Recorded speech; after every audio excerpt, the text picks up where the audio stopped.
Habíamos terminado el 16, vamos a comenzar el 17 del libro de los Hechos. Aquellos que nos están sintonizando por internet, ubíquese en el libro de los Hechos, el capítulo 17, el versículo 17, capítulo 17, versículo 1. Cuando Cristo es predicado en Tesalónica por Pablo. Así que vamos a usar la voz de Martica esta noche. Por teocracia. Por teocracia.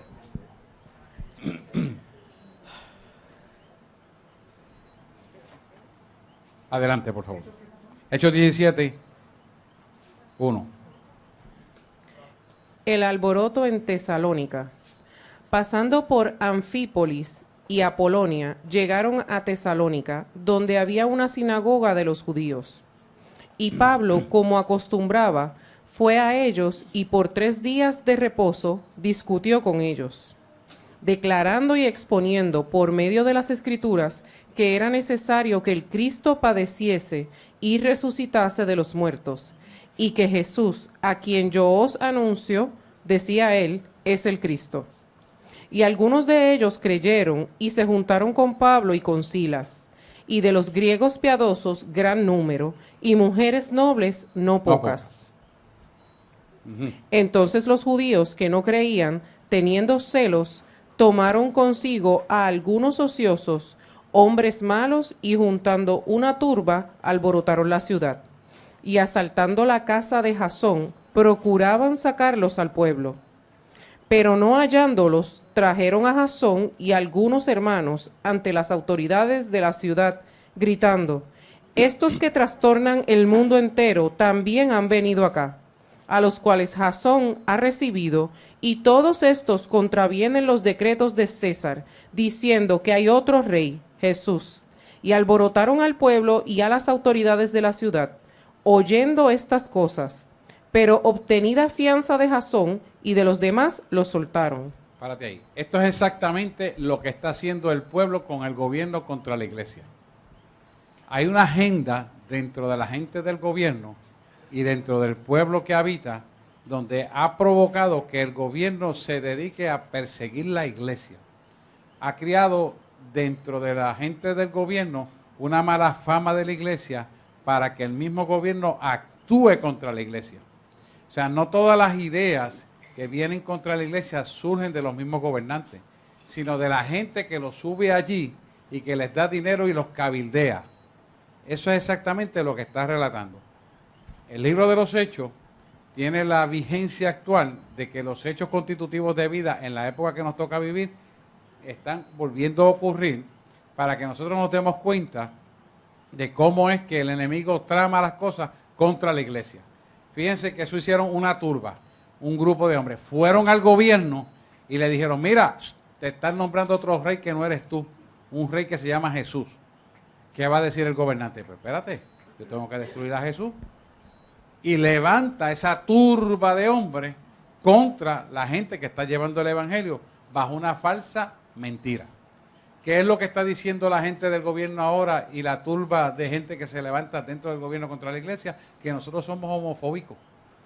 ¿Eso es mentira? ¿Es o no es mentira? Pero lo están creyendo el mismo gobierno.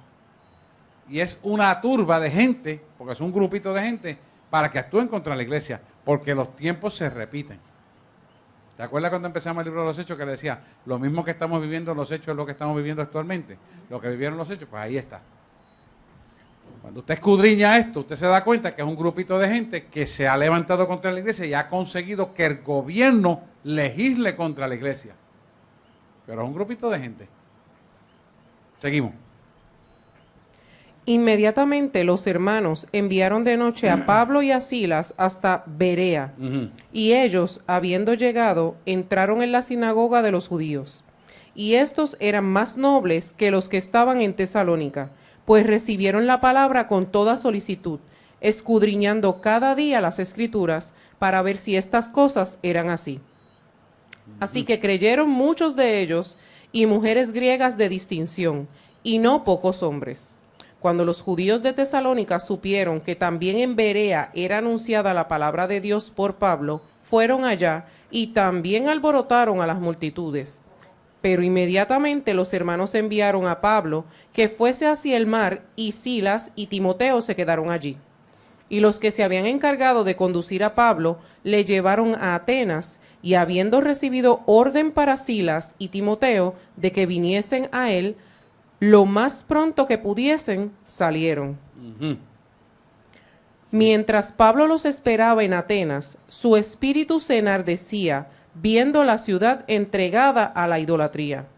Así que discutía en la sinagoga con los judíos y piadosos, y en la plaza cada día con los que concurrían.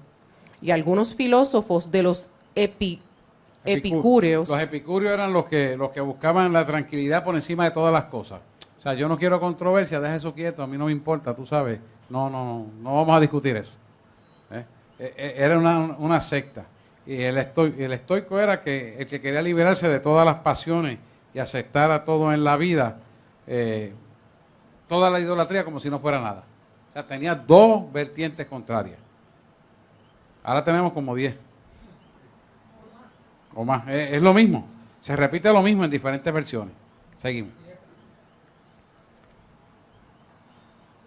Epicurio, estoico. Y de los estoicos disputaban con él. Y unos decían, ¿qué querrá decir este palabrero? Y otros, parece que es predicador de nuevos dioses, porque les predicaba el evangelio de Jesús y de la resurrección. Y tomándole, le trajeron al Areópago, diciendo,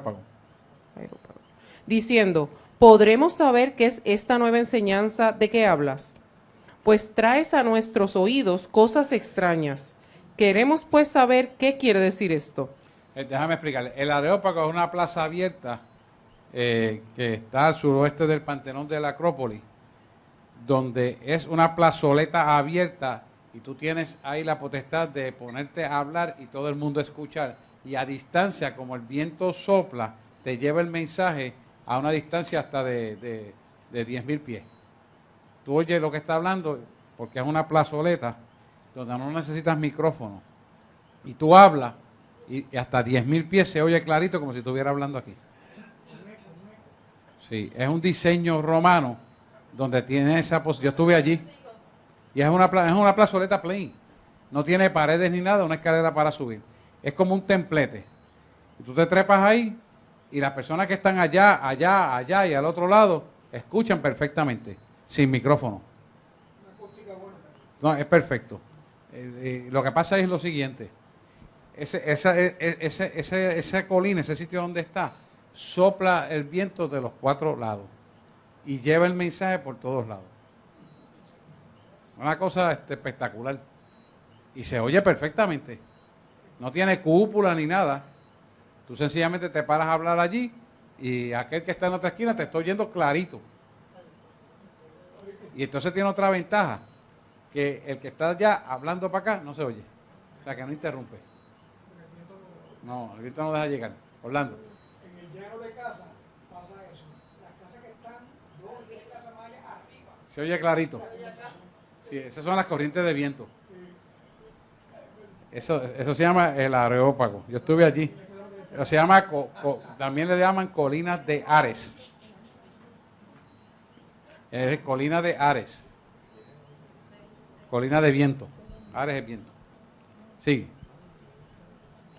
Porque todos los atenienses y los extranjeros residentes allí en ninguna otra cosa se interesaban sino en decir o en oír algo nuevo.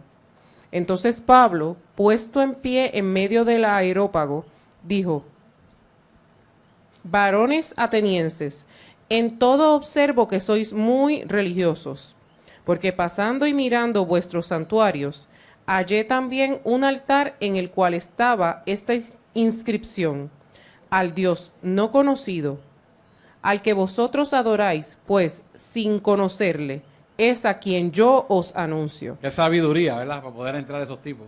Son filósofos, conocen todos los dioses, conocen las escrituras y le entró por ahí. Porque hay una inscripción que dice al Dios no conocido.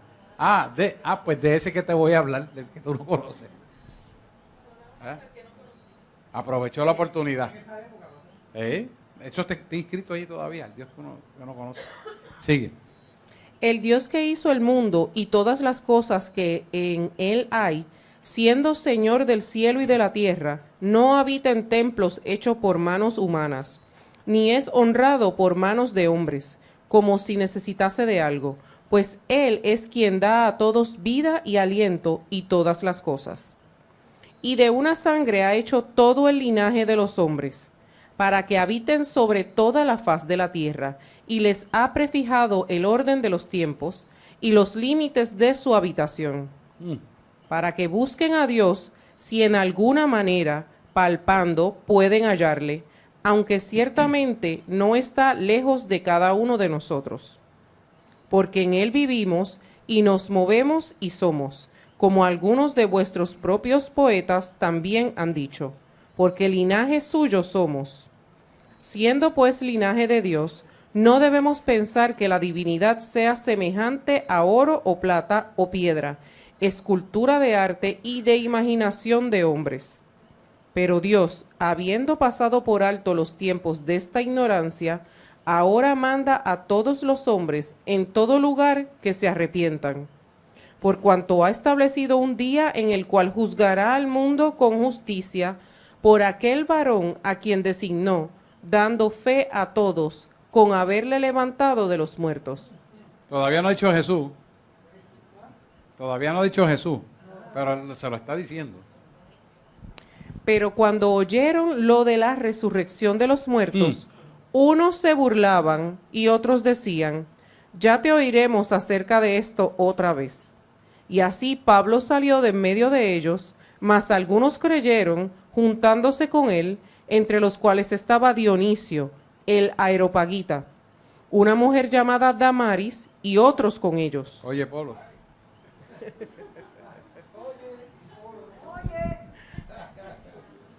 Después de estas cosas. Después de estas cosas, Pablo salió de Atenas y fue a Corinto, y halló a un judío llamado Aquila, natural de Ponto, recién venido de Italia, con Priscila su mujer. Por cuanto Claudio había mandado que todos los judíos saliesen de Roma, fue a ellos. Y como era el mismo oficio, se quedó con ellos y trabajaban juntos, pues el oficio de ellos era hacer tiendas. Y discutía en la sinagoga todos los días de reposo, y persuadía a judíos y a griegos. Y cuando Silas y Timoteo vinieron de Macedonia, Pablo estaba entregado por entero a la predicación de la palabra. Salud. Gracias. Testificando a los judíos que Jesús era el Cristo. Pero oponiéndose y blasfemando, estos les dijo, sacudiéndose los vestidos, vuestra sangre sea sobre vuestra propia cabeza.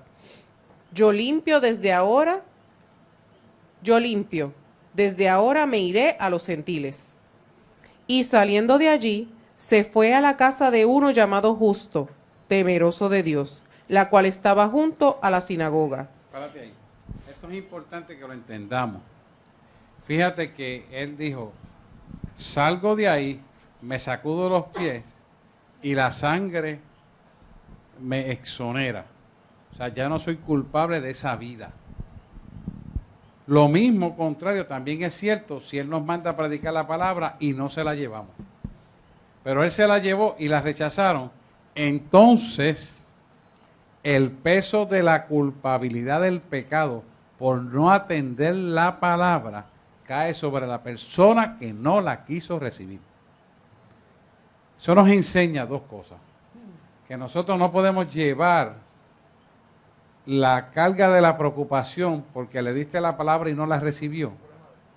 No es problema tuyo. Y número dos, la persona queda desamparada de la cubierta de Dios y entonces el enemigo toma lugar en esa vida en una acción pecaminosa.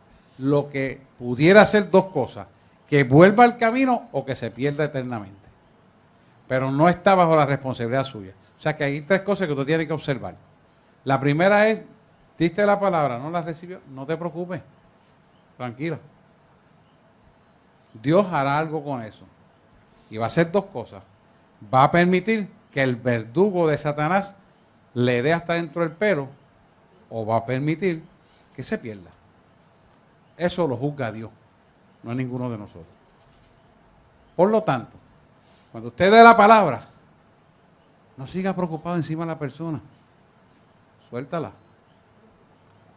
Porque ya tú le diste la semilla y si él la rechaza, el responsable es él.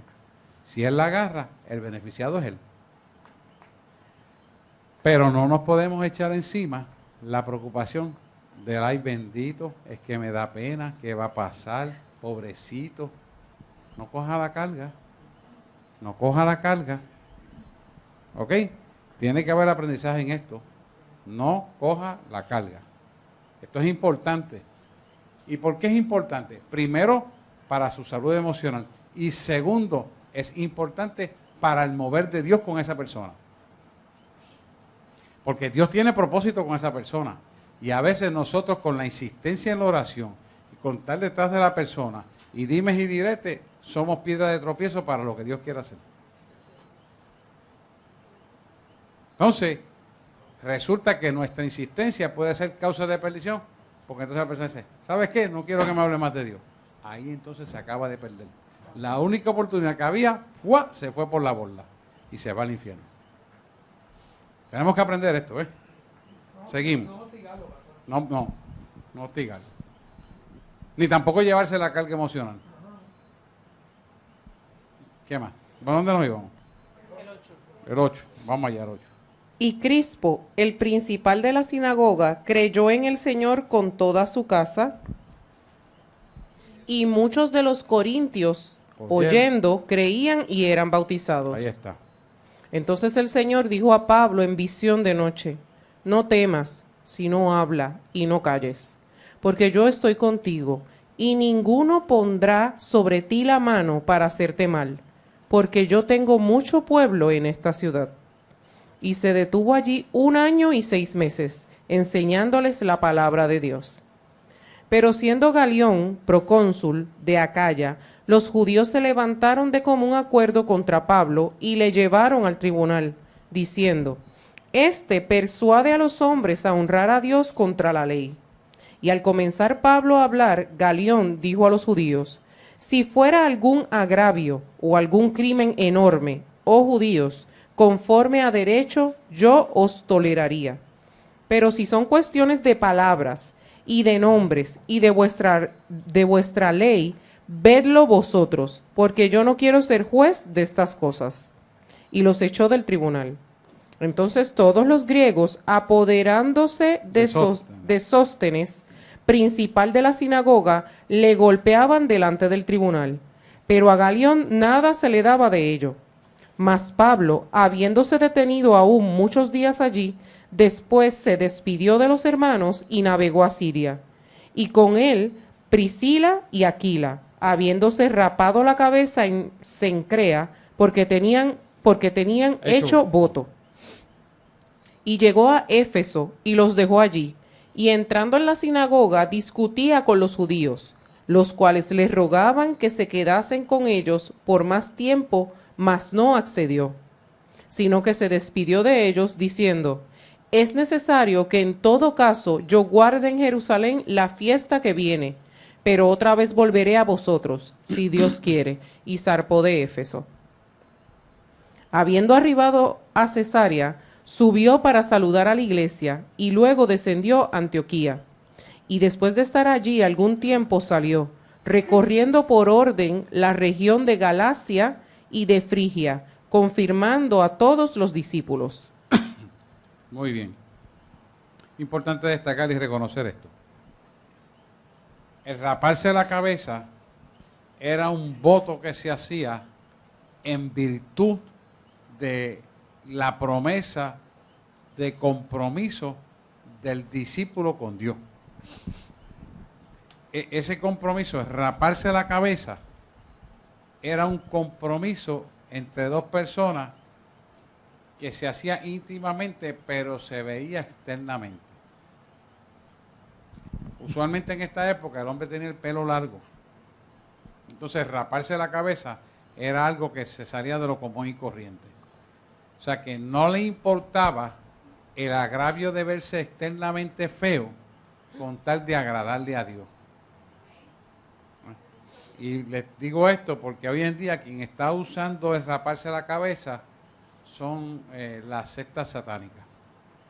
Ustedes ven que cuando ellos se dice se echó un santo, quiere decir que se metió en un espíritu de santería dentro de ellos, se visten de blanco y se raspa la cabeza. Ellos lo aprenden de aquí. Pero esto era un sacrificio. Sí. Esto era un voto, la primera vez en la Biblia que se registra el voto nazareo se registra en el Antiguo Testamento. Y aquí se repite este voto de la cabeza rapada para que haya un compromiso de un pacto e incumplimiento de una promesa para conquistar el reino de Dios. Yo quiero decirle esto para que usted vea que Satanás nunca tiene nada nuevo, todo lo que hace es copiar. Y usted ve que esos santeros hacen la misma cosa. Usted lo ha visto, lo ha paparado, pero lo hacen para mal, no para bien. ¿Ok? Otra parte de la Biblia habla de raparse la cabeza a mujeres cuando habían hecho algo malo. Bueno, ya eso es otra cosa.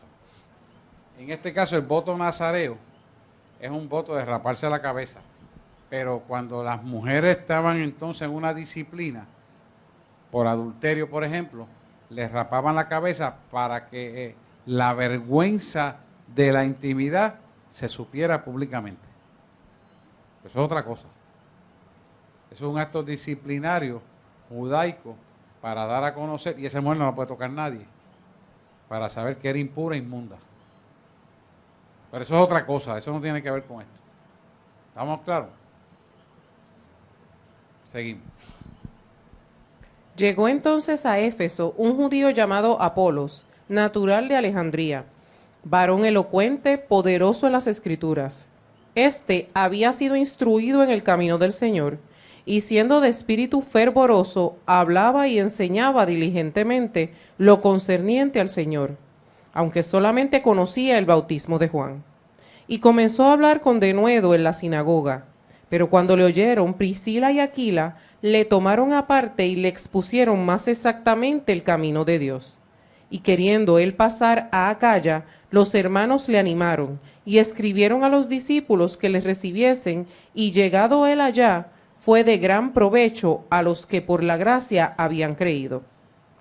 Porque con gran vehemencia refutaba públicamente a los judíos, demostrando por las Escrituras que Jesús era el Cristo. Pablo en Éfeso. Aconteció que entre tanto que Apolos estaba en Corinto, Pablo, después de recorrer las regiones superiores, vino a Éfeso, y hallando a ciertos discípulos, les dijo: ¿recibisteis el Espíritu Santo cuando creísteis?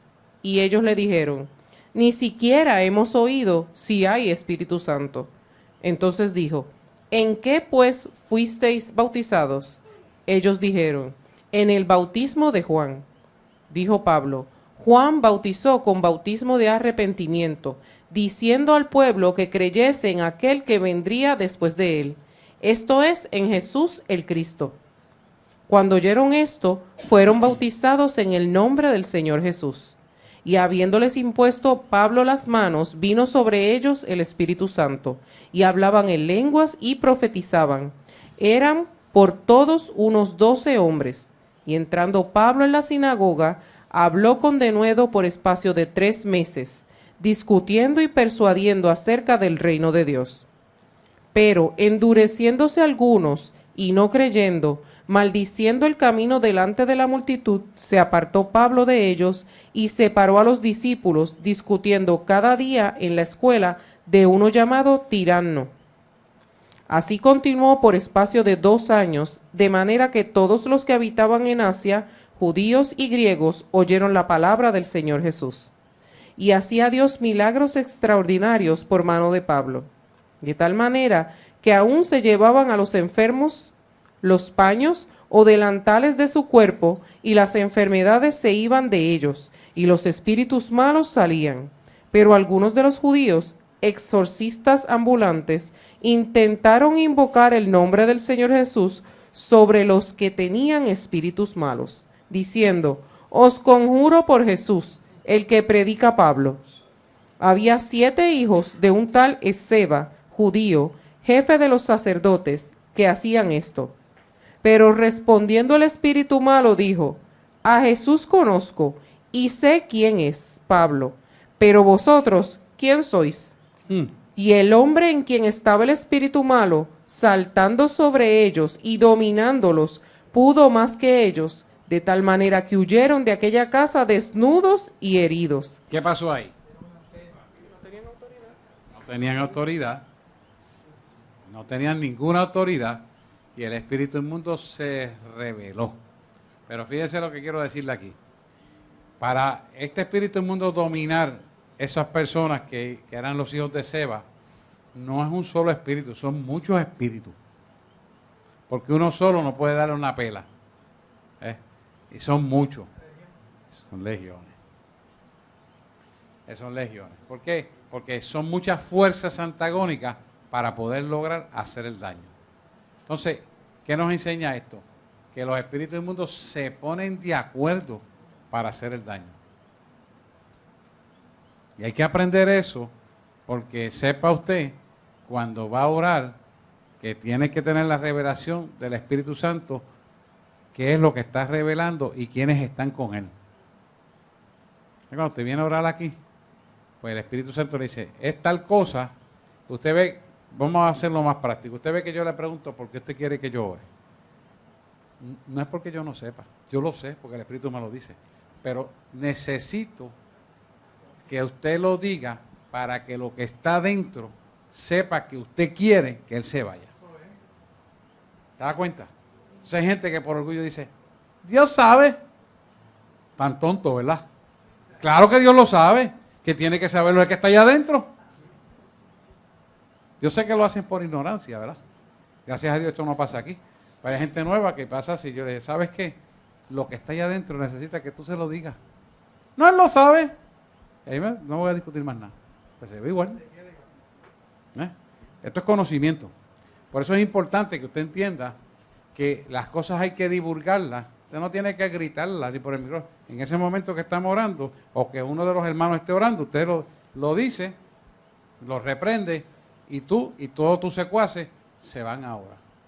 Y se van fuera, en el nombre de Jesús. Pero para que eso ocurra, usted tiene que declararlo con su boca, porque en última instancia, escuche esto bien, el que más autoridad tiene para que el demonio se vaya es usted. Porque está en la casa de usted, no está en la casa mía. ¿Lo ven? Sé que tenemos que ser humildes, mansos, sinceros, honestos y transparentes. Porque si no, no se liberta. Ahí tiene el ejemplo. ¿Entendieron el concepto? Ese concepto siempre, siempre, siempre va a ser así. ¿Por qué? Porque él tiene que escuchar que usted no quiere que esté ahí. El pichón lo tiene que escuchar. Porque él está ahí adentro. Y al usted rechazarlo porque lo denuncia con nombre y apellido, él se tiene que ir. Claro que quizás usted no tiene la autoridad de decirle fuera y por eso alguien está orando por usted. Ok, pero usted tiene que declararlo. Porque si no lo declara, no se va a ir. ¿Lo pueden entender el concepto? Es importante que usted entienda este concepto. Vamos a seguir. Ah, sí. El demonio reconoce. Mira, el demonio reconoce que usted no. Mira cómo es esto. Sí, está bien, está bueno que le explique eso. El demonio reconoce que usted no tiene la autoridad cuando está contaminado. Pero el demonio reconoce que al usted arrepentirse va a adquirir el derecho de la autoridad a través de la persona que está orando en intercesión con usted. Y él va a reconocer que entonces sí se tiene que ir. ¿Lo ven? Pero es porque usted lo confesó. Porque usted lo reconoció. Porque usted dijo, me arrepiento de esto, aquello, lo otro, lo que fuera.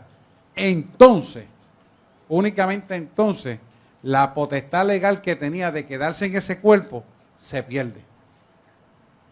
¿Por qué?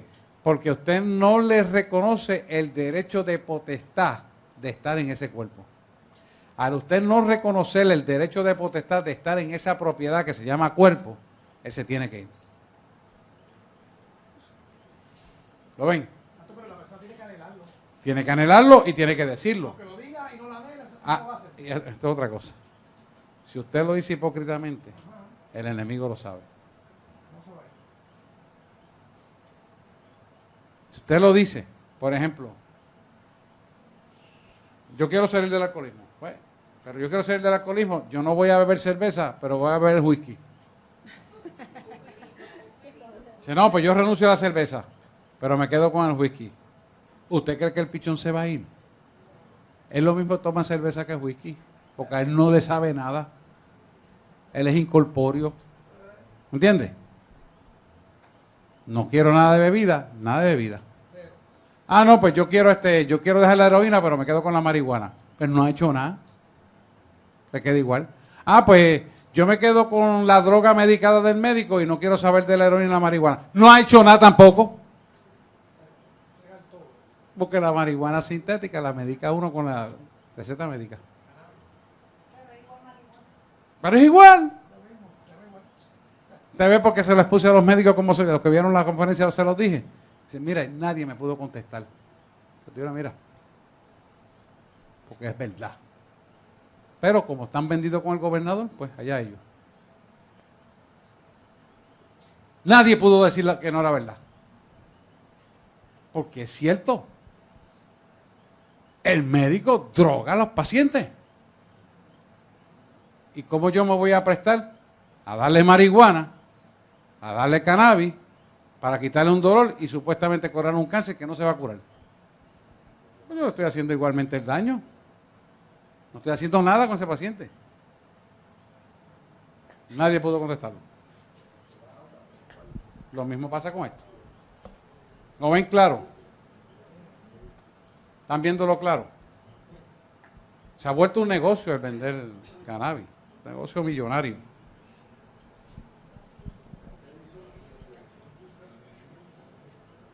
Estamos aquí, seguimos. Y esto fue notorio a todos los ¿Dónde está que... leyendo para ubicarlo otra vez? 19, 17. Ajá. Y esto fue notorio a todos los que habitaban en Éfeso, así judíos como griegos, y tuvieron temor todos ellos, y era magnificado el nombre del Señor Jesús. Y muchos de los que habían creído venían confesando y dando cuenta de sus hechos. Asimismo, muchos de los que habían practicado la magia trajeron los libros y los quemaron delante de todos. Y hecha la cuenta de su precio, hallaron que era 50,000 piezas de plata.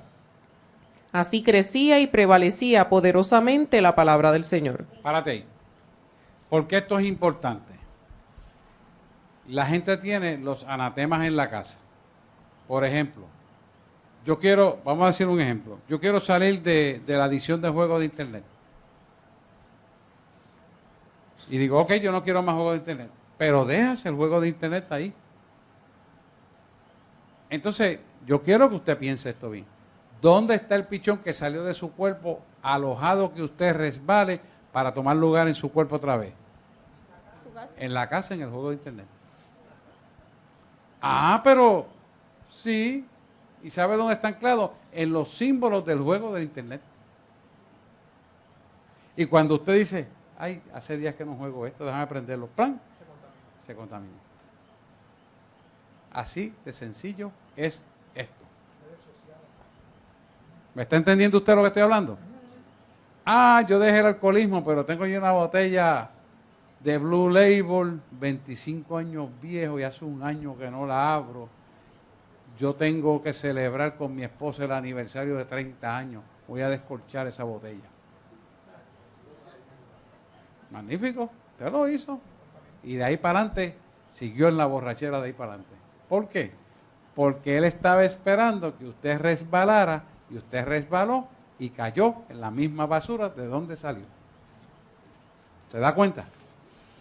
Sencillo. Ah, yo puedo salir con la que era mi ex esposa y como quiera que sea, yo no la voy a tocar. Pepe, sí. La primera vez a lo mejor pasas el fuego, pero la segunda y la tercera, en cualquier momento que tú estés solo con ella, vas a resbalar. Porque el que juega con fuego se quema. ¿Por qué te crees que cuando Dios te liberta, donde se dice, no vuelvas al mismo sitio? Cuando te libertas de las drogas, te dicen, no frecuentes el mismo sitio, no compartas con la misma amistad. ¿Por qué usted cree que es?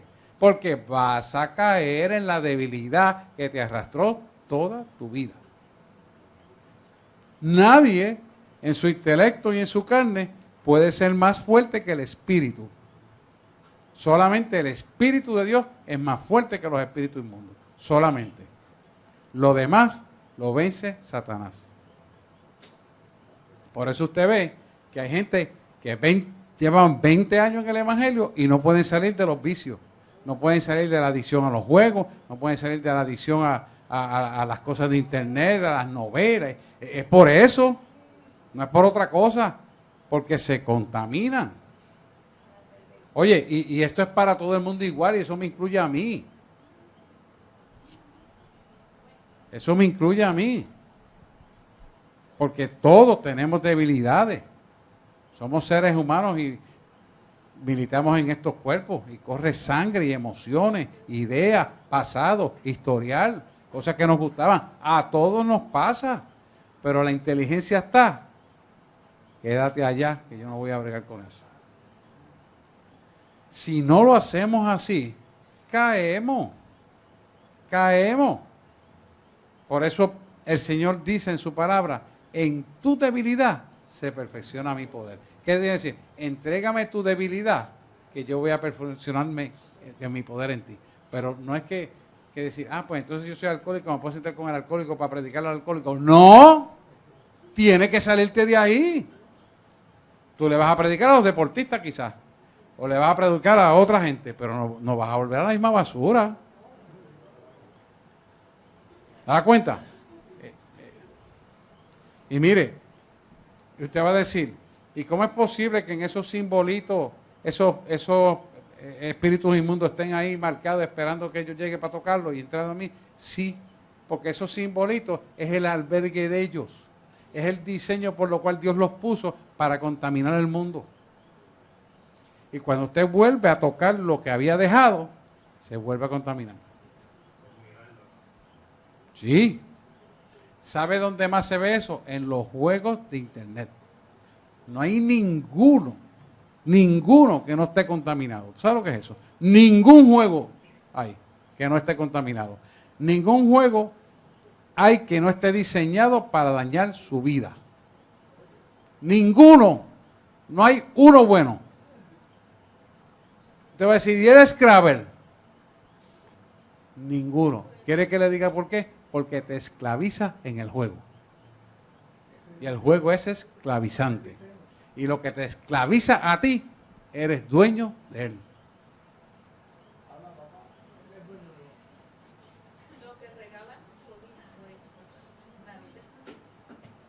Todas esas cosas pasan. Y nosotros tenemos que hacer la guerra. Tenemos que ir contra las tinieblas. Tenemos que limpiar nuestra vida de toda esa basura. Seguimos. Versículo 21. Pasadas estas cosas, Pablo se propuso en espíritu ir a Jerusalén, después de recorrer Macedonia y Acaya, diciendo, después que haya estado allí, me será necesario ver también a Roma. Y enviando a Macedonia a 2 de los que le ayudaban, Timoteo y Erasto, él se quedó por algún tiempo en Asia.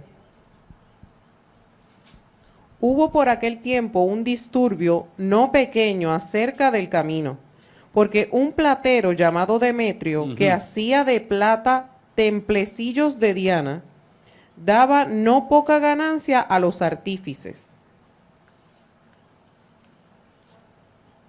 a los cuales, reunidos con los obreros del mismo oficio, dijo, varones, sabéis que de este oficio obtenemos nuestra riqueza. Pero veis y oís que este Pablo, no solamente en Éfeso, sino en casi toda Asia, ha apartado a muchas gentes con persuasión, diciendo que no son dioses los que se hacen con las manos.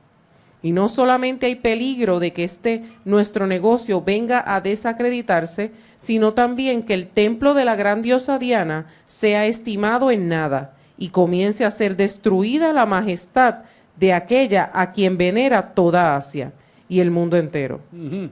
Cuando oyeron estas cosas, se llenaron de ira y gritaron diciendo: Grande es Diana de los Efesios.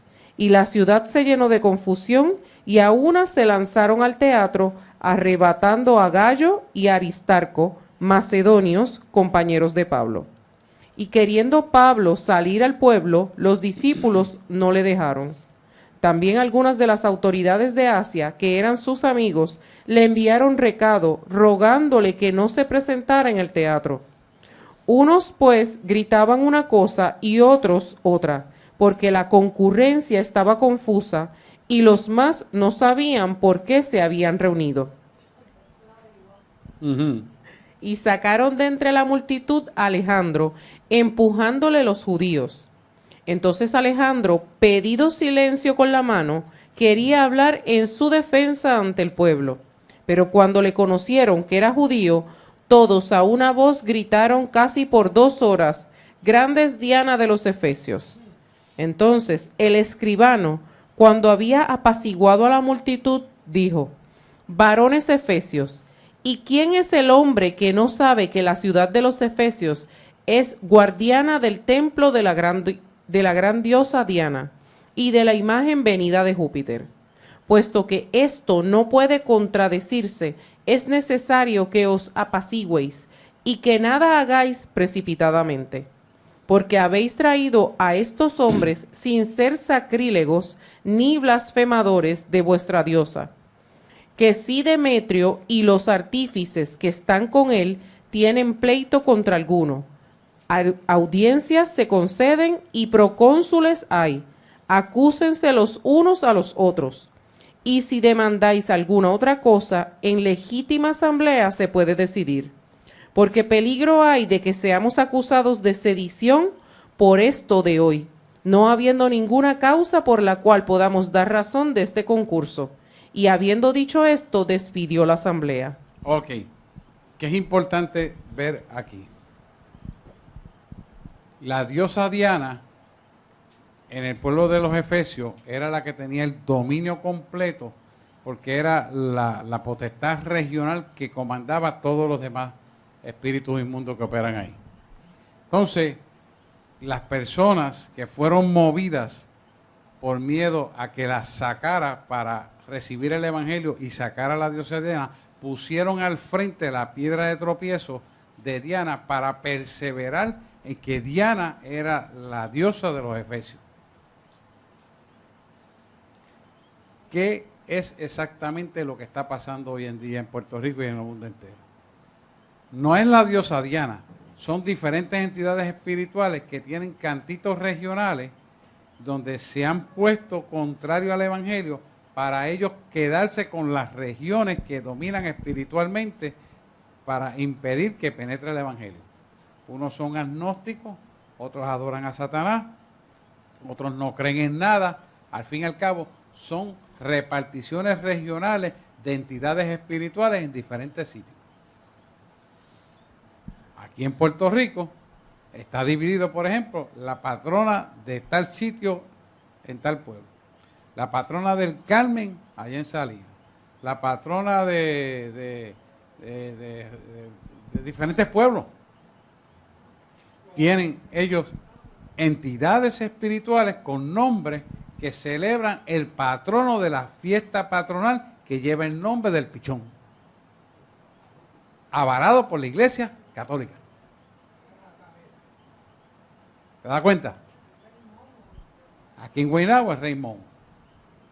Y así sucesivamente en cada pueblo. Son entidades espirituales regionales que dominan las tinieblas en esas regiones.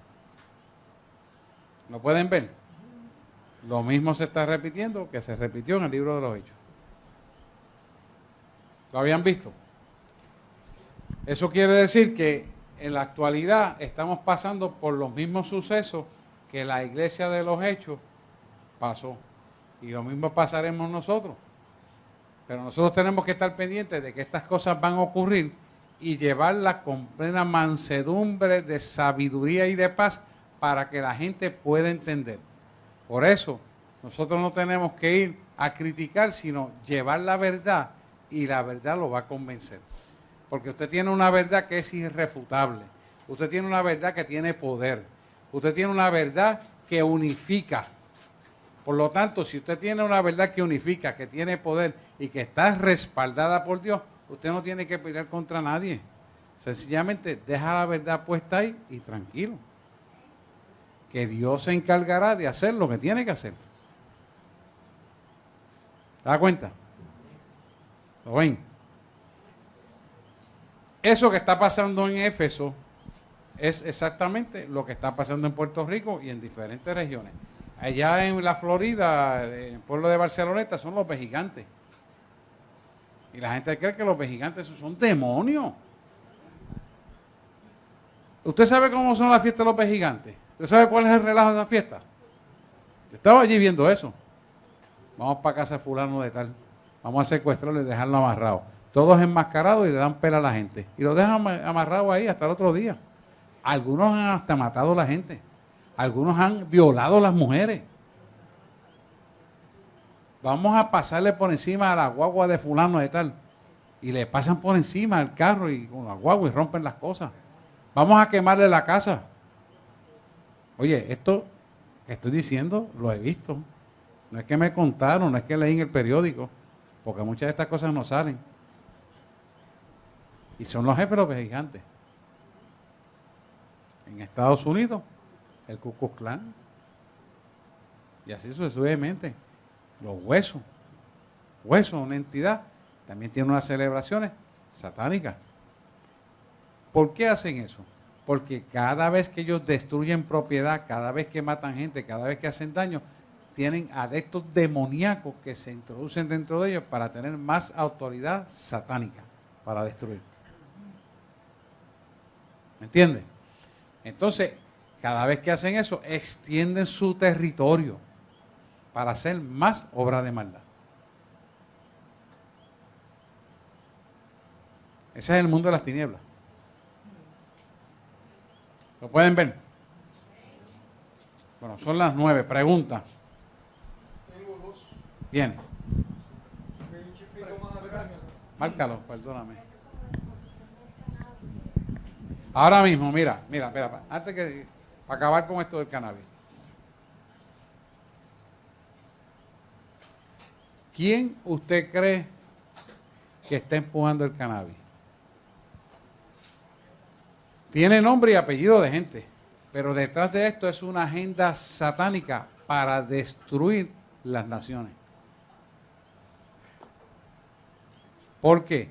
Porque si tú destruyes la mente de la gente, si tú destruyes los valores de la gente, ¿qué es lo que tú vas a tener? Animalitos caminando en la calle que no piensan y reaccionan. Y entonces, eso es lo que se está persiguiendo. Las personas que están haciendo esto posiblemente están ciegos, porque mira, han cogido el colegio de médicos y se lo pasaron por donde no le da el sol. Todo lo que hablamos, donde no le da el sol. Ni lo publican, ni lo leen, ni nada. Porque el dinero mueve más. ¿Y qué va a pasar? Que cuando eso se ponga en pleno desarrollo, vamos a tener un montón de personas guiando en la calle, como momias funcionando, que no saben ni para dónde van, ni qué hacen, ni para qué sirven. Chocando carros, robando, haciendo delincuentes, la policía lo detiene, no importa, puede tener hasta 1 gramo y eso no es nada de droga. O sea, tenemos un problema muy serio. Y lamentablemente, este gobierno saliente fue el que puso eso.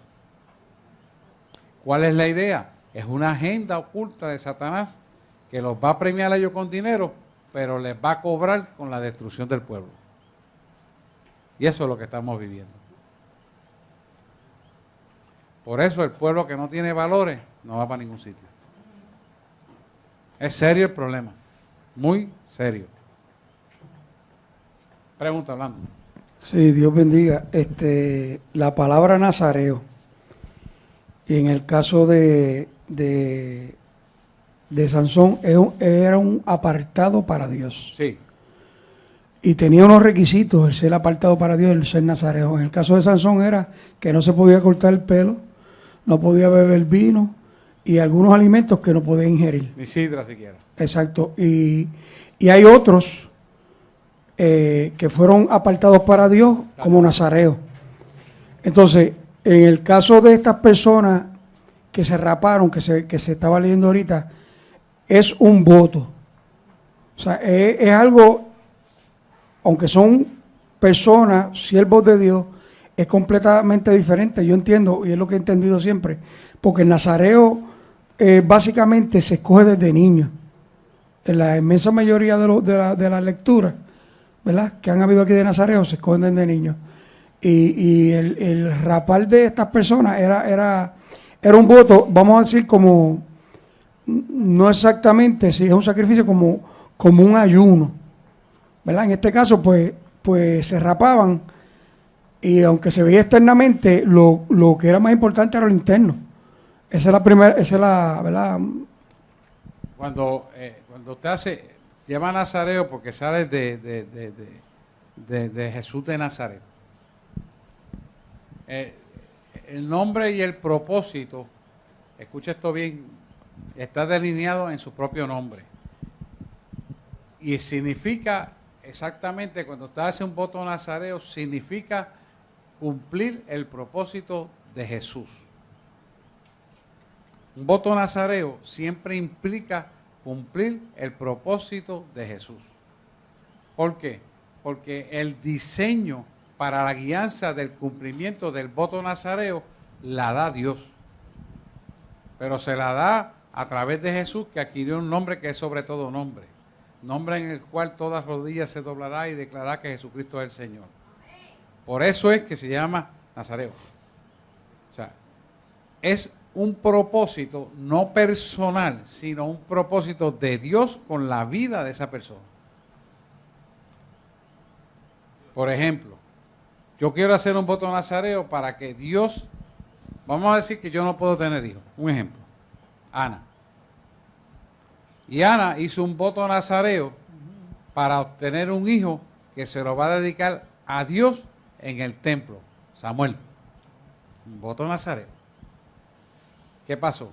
Que ese niño va a ser un niño que no va a conocer mujer, va a ser un niño varón que no va a tomar alcohol, ni vino, ni sidra, va a ser un niño consagrado para Dios y para hacer la obra de Dios.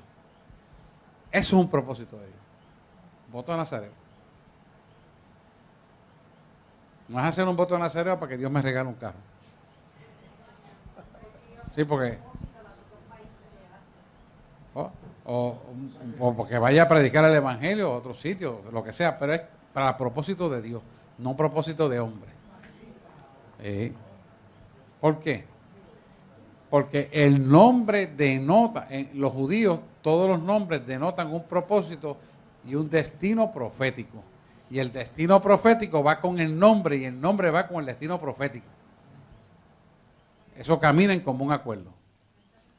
O sea, la gente quiere a veces moldear las cosas. No. Eso tiene un propósito y una razón de ser. Y Dios avala su nombre con el destino profético y lo sella.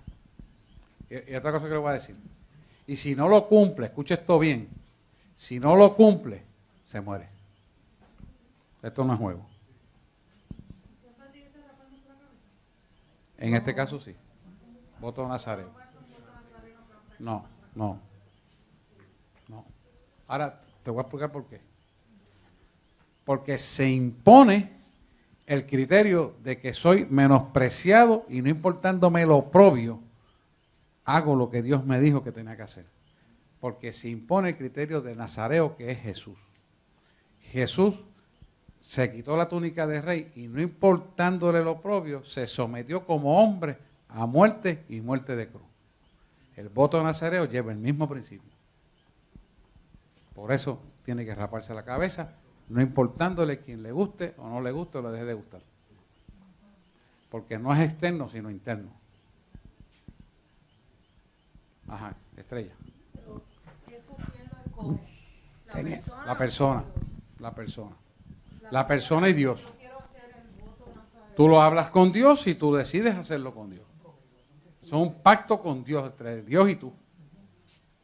Entonces la diferencia entre eso y las famosas promesas que hacen los católicos que Eso. se visten como el santo y qué sé yo. Eso es santería. Sí, pero es porque la diferencia es porque el nazareo es un voto para Dios y aquello es para un santo. Es la cosa. Que es paganismo. Sí. Que es paganismo. El mismo principio, pero para hablar de maldad. Es bueno que lo dijiste, sí, eso es así. ¿Lo entendieron lo que está diciendo ella? Idolátrico, sí, idolátrico. Pero, Para ahora de maldad, porque es idolatría, pero la persona que está haciendo el voto cree que lo está haciendo para una cosa. posiblemente crea que lo está haciendo para cosas buenas. Posiblemente, hay ignorancia.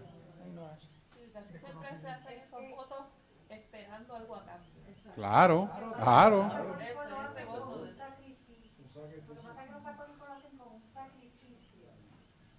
Y ya el sacrificio Lo hizo Jesús. ya no es necesario ese tipo de sacrificio. Exacto. Segunda pregunta. Ajá. Y esta que voy a hacerle es un poquito finita, ¿verdad? Una pregunta un poco delicada. Ajá. Sabemos que nosotros pasamos al altar o cuando vamos a orar por cualquier persona, y la persona tiene que venir abiertamente a entregar, ¿verdad? Cuando es aquí en el altar, ¿verdad? Lo que la persona sienta. La mayoría de las veces son personas que ya han confesado a Cristo. Ajá. Y en otras, pues, serán otras que no han confesado a Cristo, ¿verdad? Y yo entiendo que le debemos dar la libertad a la persona. Un ejemplo, cuando yo voy a orar por una persona, yo trato de no preguntarle el por qué quiere que ore, en el sentido de yo saber si la persona viene abiertamente y me dice, mira, yo quiero que tú me ores por esto. Ah, pues no hay problema. Y muchas veces le digo, no me lo tenías que decir. Pero, por eso dije que al principio que es bien finito, pero yo trato de que cuando voy a orar por una persona, que sea el Espíritu Santo y la enseñanza que yo he tenido de que se desarrolle la oración sin tener que preguntarle. Tampoco insisto, ¿verdad? Si no le pregunto es porque no insisto, no voy a insistir tampoco. Y la persona, si un ejemplo se le pregunta y se niega, yo entiendo que debemos seguir cumpliendo con el orar por la persona. Yo creo que eso es lo que se debe hacer. No tratar de ocultar. Y entonces Dios, como quiera que sea, que es el dueño, ¿verdad? Te voy a explicar. Hará. Mire, hermano. Para Dios no hay nada encubierto. La palabra dice, aprended de mí que soy manso y humilde de corazón. Cuando un hermano está intercediendo en oración por usted, escuche esto bien, usted tiene que ser honesto, ser sincero y no tener vergüenza de su pecado, porque el que tiene vergüenza de su pecado, cuando suba allá arriba, quiere decir que te avergonzaste de Dios y Dios te va a desechar. Aquí no hay ley IPA. La ley IPA es para el hombre. Para Dios es todo transparencia. Yo personalmente, cuando el Espíritu me lleva, le pregunto, ¿por qué oramos? ¿Por qué? Porque lo que le expliqué, por el mismo mecanismo legal del espíritu inmundo. Si usted mismo no lo declara, que no lo quiere, él se va a quedar. Y no se va a ir. No es una falta de respeto que un hermano tome la molestia de orar por usted, donde después tiene que retirarse a guerrear en su casa allá por lo que hizo aquí. Porque lo está ayudando. Entonces, nosotros tenemos que, si van a orar por mí, confesar sin miedo dónde estoy fallando. Porque no podemos avergonzarnos de decir, ¿tú sabes qué? Ayer me metí un cigarrillo de marihuana, mano. Y llevo 20 años en el Evangelio y cómo yo caí en eso. Pues no te dé vergüenza, eres un ser humano que te equivoca como cualquiera se equivoca. Que ayer miré a una mujer y la desnudé con mis ojos y pequé. Pues dígalo, porque eres un ser humano imperfecto y Dios lo sabe y el Espíritu del mundo lo sabe y el hermano que está orando por usted no se lo va a contar a fulana, va a interceder y aquí muere y se acaba todo. Pero si usted no lo confiesa, se va igual que como vino. ¿Me está entendiendo? Es necesario que seamos transparentes. Yo soy pastor de esta casa y le estoy pidiendo oraciones a ustedes por mi salud. Yo no soy de hierro. Yo soy el pastor de un ser humano igual que ustedes. Necesito oración de ustedes. ¿Y a mí me va a dar vergüenza eso? No, hasta lo mando por escrito. ¿Por qué? Porque hay que ser transparente. La palabra lo requiere. Ahora, si usted se siente incómodo en no decirlo, le voy a decir lo que está operando. Se llama orgullo. Y el orgulloso, Dios no trabaja con él.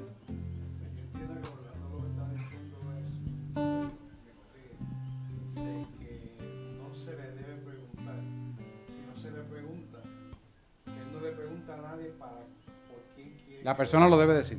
Eso es correcto.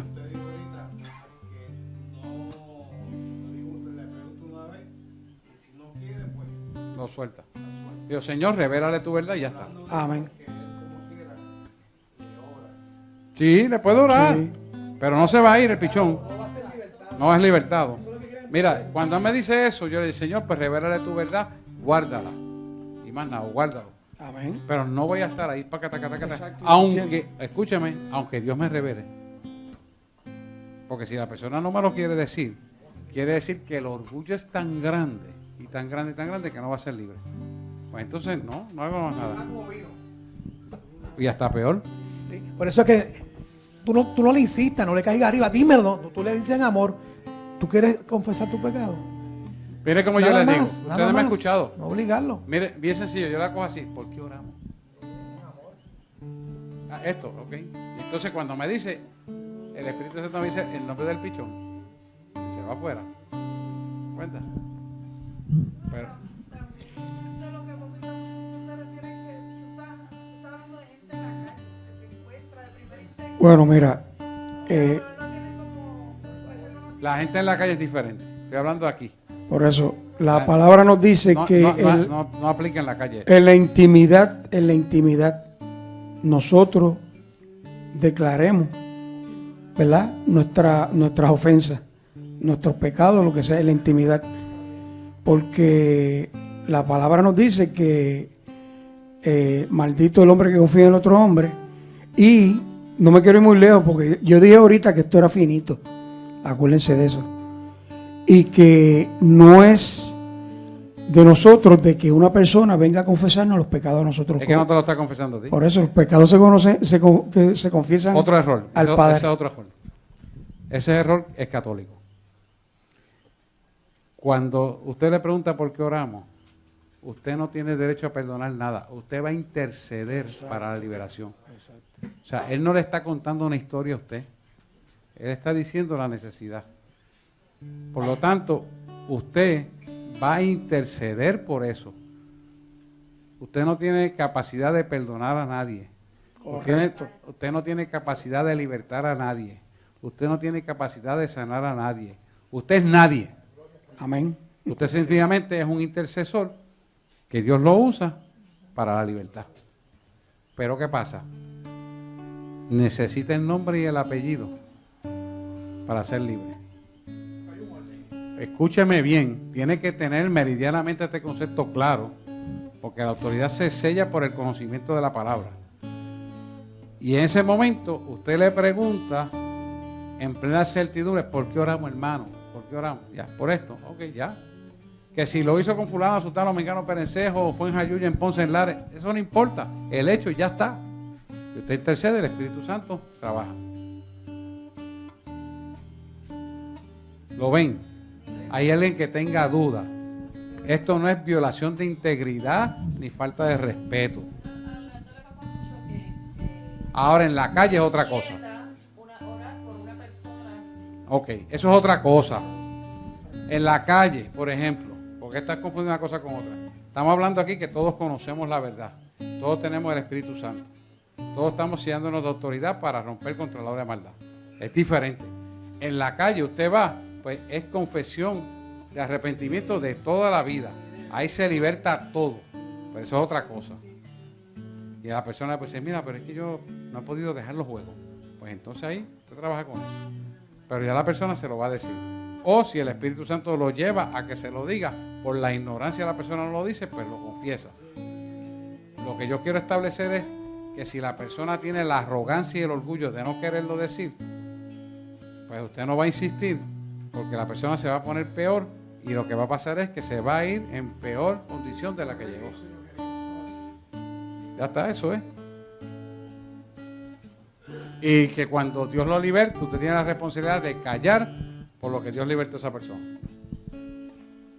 Ajá. Nosotros como el sábado estamos predicando y allí en los deambulantes y cayó un aguacero tan y tan grande, metimos toda una gama, pero yo seguí dando el mensaje y de las muchachas que vinieron a ayudarnos, el mensaje las tocó y vinieron y confesaron su pecado y fueron libres las tres. Lo confesaron con su boca y fueron libres las tres. Y se fueron diferentes y se fueron nuevas. Porque ellas entendieron el mensaje. Y yo le dije, si usted no confiesa el mensaje, usted no confiesa con su boca, usted no va a ser libre. Y ella solo las tocó y vinieron una a una y entregaron al Señor. Ella misma entregó esto. Y ya, y fueron libres las tres. La gloria es para el Señor. Esa es la forma. Ah. No seguro que entendí el concepto. Una cosa es, por ejemplo, tú cometer un exabrupto y decir algo que no debiste haber dicho. Tú pues pides perdón al Señor, Señor, perdóname porque realmente mi actitud o lo que dije, ya, se acabó. Ahora, otra cosa es tú, por ejemplo, tener un espíritu de ira o de lo que sea y ser un pecado que es concurrente en tu vida. Eso quiere decir que hay una potestad operando en ti que te sigue llevando al mismo pecado una y otra vez. Tú no tienes la autoridad para ser libertado porque esa potestad está en ti y necesitas la ayuda de una persona que esté en autoridad para poder ser libertado de eso. Eso es eso. Es eso. Okay. O sea, eso tú lo dices, mira, pastor, yo tengo un problema con esto, esto y esto, ya está.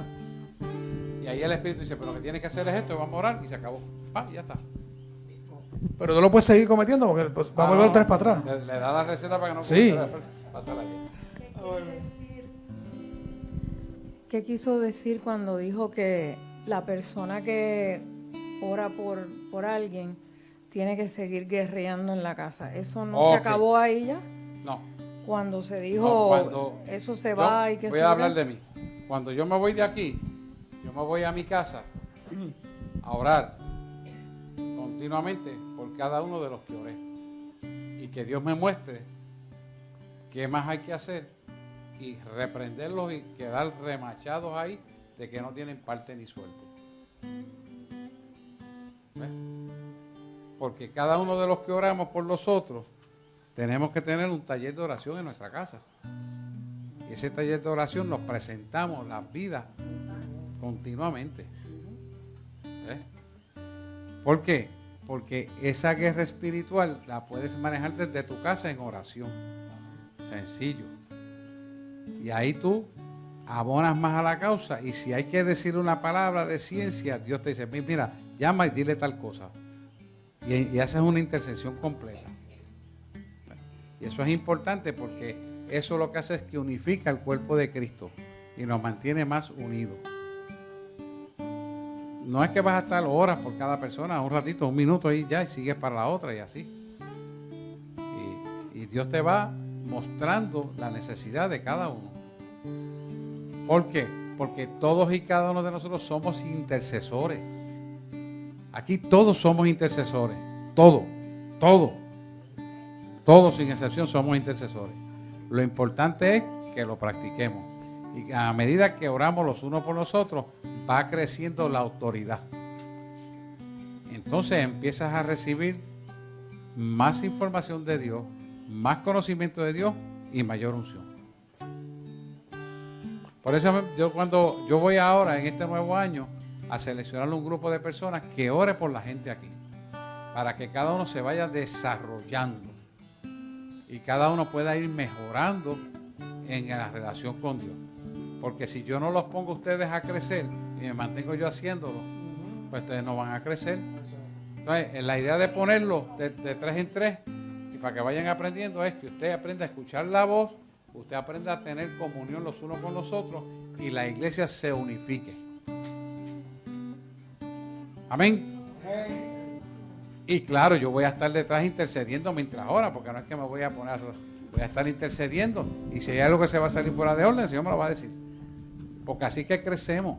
Si yo le doy teoría y no lo pongo en la práctica, no he hecho nada. No hemos hecho nada. Hay que practicar. ¿Estamos de acuerdo?